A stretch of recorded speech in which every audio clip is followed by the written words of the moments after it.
नमस्कार, मैं हूं चिराग गोठी और आप देख रहे हैं मुंबई मेट्रो। मुंबई में इस वक्त बात करते हैं 25 बड़ी खबरों के बारे में। उद्धव ठाकरे ने फिर पीएम मोदी की टीम को कहा अफजल खां की सेना, हालांकि मोदी पर हमले से इनकार। उद्धव ने बीजेपी पर हमला बोलते हुए कहा बीजेपी को नहीं पता सहयोगियों से कैसे व्यवहार किया जाता है, चाहे हरियाणा हो या महाराष्ट्र। उद्धव ने कहा कि हमने बीजेपी के केंद्र में मिशन 272 को समर्थन दिया, उन्हें हमारे मिशन 150 का समर्थन करने से किसने रोका था। अपने मुख्यमंत्री पद के दावेदार पर उद्धव ने कहा अगर मैं सीएम बनना चाहता हूं तो उसमें हर्ज क्या है। उद्धव के मुताबिक बाला साहेब और प्रमोद महाजन के समय के उलट अब की बीजेपी के रवैये में आया अंतर।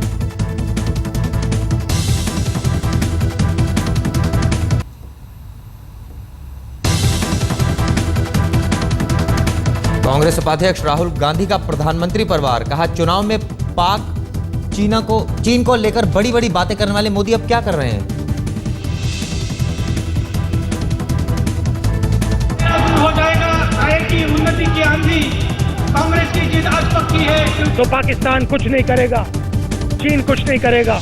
कहना आसान होता है, करना अलग होता है।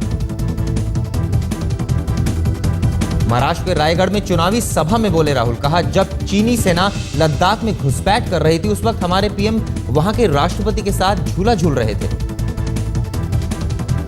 प्रधानमंत्री चीन के राष्ट्रपति के साथ झूला झूल रहे हैं और दूसरी तरफ लद्दाख में हजारों चीन के सिपाही हमारे ही देश के अंदर घुसे पड़े। राहुल ने कहा चुनाव के समय बड़ी बड़ी बातें करना आसान, लेकिन उसे पूरा करना काफी मुश्किल।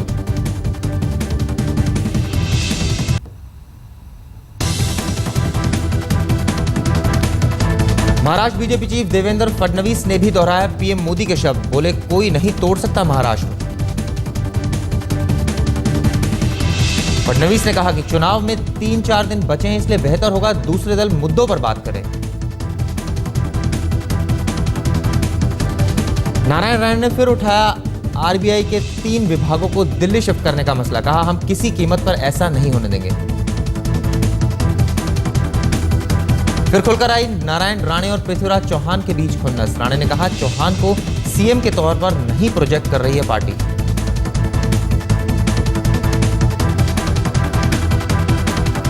शरद पवार का मोदी पर निशाना, कहा चीनी राष्ट्रपति को अहमदाबाद बुलाकर मोदी ने गुजरात का महत्व बढ़ाने की कोशिश।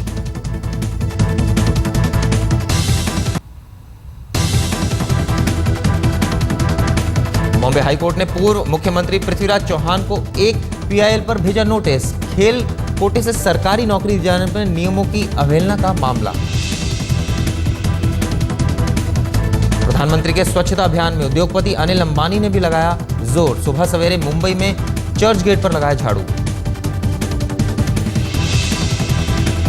अनिल अंबानी ने अभियान के लिए चुने जाने पर पीएम मोदी का किया शुक्रिया, स्वच्छता अभियान में लोगों से आगे आने की अपील।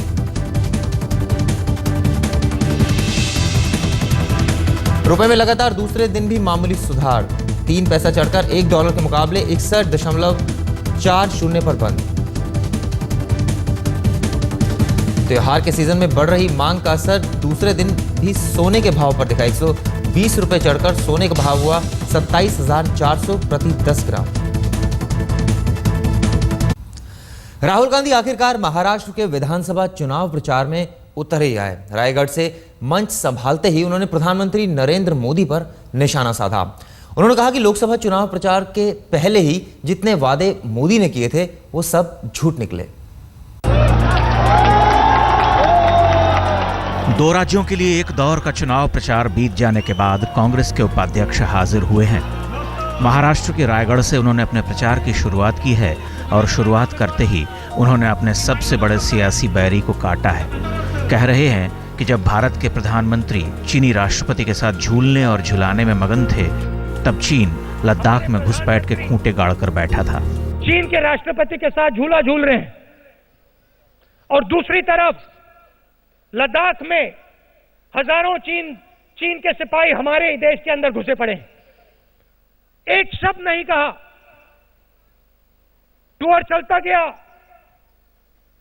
प्रधानमंत्री ने एक शब्द नहीं कहा कि भाई ये क्या हो रहा है, आप यहां कैसे आए, आप अपनी सेना को लेकर यहां कैसे घुस पड़े, एक सवाल नहीं पूछा। चीन के बाद वो पाकिस्तान पर आए। कहा लोकसभा चुनाव में बड़े बड़े वादे किए गए थे कि सत्ता बदलते ही पाकिस्तान की बोलती बंद हो जाएगी। अब सत्ता में बैठे हैं और पाकिस्तानी बंदूक बड़ी बेशर्मी से बोल रही है। पिछले दिनों में पाकिस्तान हमारे ऊपर हमला कर रहा है, हमारे लोग मर रहे हैं। चुनाव के समय कहा था भाई अगर मैं प्रधानमंत्री बनूंगा तो पाकिस्तान कुछ नहीं करेगा, चीन कुछ नहीं करेगा। कहना आसान होता है, करना अलग होता है।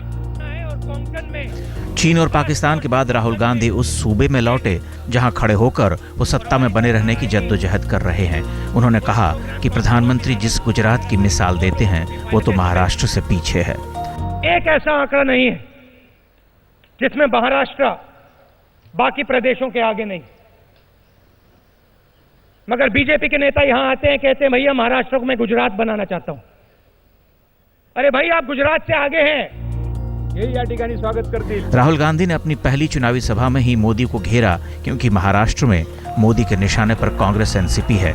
लेकिन कांग्रेस उपाध्यक्ष चुनाव प्रचार के मंच पर इतनी देर से क्यों दाखिल हुए, ये समझ में नहीं आया। आज तक ब्यूरो। कांग्रेस पार्टी के कुछ धड़ों से आवाजें आ रही हैं कि नेताओं को 75 साल की उम्र के बाद सक्रिय राजनीति में नहीं रहना चाहिए। राहुल गांधी युवाओं के बूते पार्टी को आगे ले जाने की बात करते हैं, लेकिन महाराष्ट्र में कांग्रेस ने एक 94 साल के उम्मीदवार को टिकट दिया है। मराठीमध्ये भाषण केलं होतं।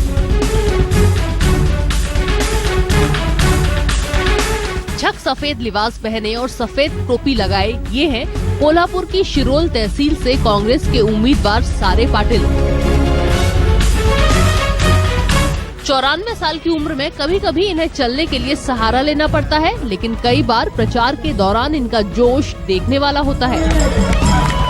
सारे पाटिल को उम्मीद है कि ये उनका अंतिम चुनाव है, इसलिए जनता इस बार उन्हें जरूर जिताएगी। कामं तशी खूप मोठ्या प्रमाणात केले, जिल्ह्याच्या आणि राज्याच्या बऱ्याच आमदारांच्या पेक्षा जास्ती काम केली। सारे पाटिल को स्थानीय कांग्रेस कार्यकर्ताओं का खूब समर्थन मिल रहा है। हालांकि युवा वर्ग 94 साल के बुजुर्ग को उम्मीदवार बनाने के पार्टी के फैसले पर सवाल उठा रहा है। यार राहुल जी कह रहे हैं कि युवाओं को सपोर्ट देना चाहिए, युवा आगे आना चाहिए, लेकिन आप यहाँ सारे पाटिल जी को सीट दे रहे हैं, मतलब उनको क्या समझ में आएगा कि युवा को क्या कहना चाहिए। सारे पाटिल 1999 और 2009 में भी कांग्रेस के विधायक चुने गए थे। इस बार उनको कड़ी टक्कर एनसीपी के उम्मीदवार राजेंद्र येड्रावकर से मिल रही है, जो उम्र में उनसे करीब 50 साल छोटे हैं। कोल्हापुर से दीपक सूर्यवंशी के साथ आज तक ब्यूरो। मोदी के सफाई के सिपाहियों में आज मशहूर कारोबारी अनिल अंबानी ने भी झाड़ू उठा ली, झाड़ू लगाई और उन नामों का ऐलान किया जो सफाई के रास्ते पर साथ आगे बढ़ेंगे। प्रधानमंत्री नरेंद्र मोदी के आह्वान पर अरबपति कारोबारी अनिल अंबानी ने भी देश को साफ करने के अभियान में हाथ बढ़ा दिया। सुबह सुबह मुंबई के चर्च गेट स्टेशन के बाहर गंदगी साफ करके संदेश दिया कि दमकते देश की चुनौती में हम सब साथ साथ हैं। अनिल अंबानी मोदी के उन नवरत्नों में शामिल हैं जिन्हें सफाई का सिपाही चुना गया है। अनिल अंबानी ने सफाई के इस अभियान में अपने 9 नामों का ऐलान भी किया जो साथ मिलकर शहर को नई रंगत देंगे। Name that I am announcing is Shri Amitabh Bachchan, Mrs. Shobha Day, columnist and best-selling novelist, Shekhar Gupta, leading media personality, Prasoon Joshi. The 5th is Mary Com. The 6th is Sania Mirza. The 7th is Hrithik Roshan. Modi ने जिन 9 लोगों को इस अभियान के साथ जोड़ा है उनमें सचिन तेंदुलकर भी शामिल हैं। सचिन भी मुंबई में सफाई की सौगंध खाकर इस अभियान से जुड़ चुके हैं।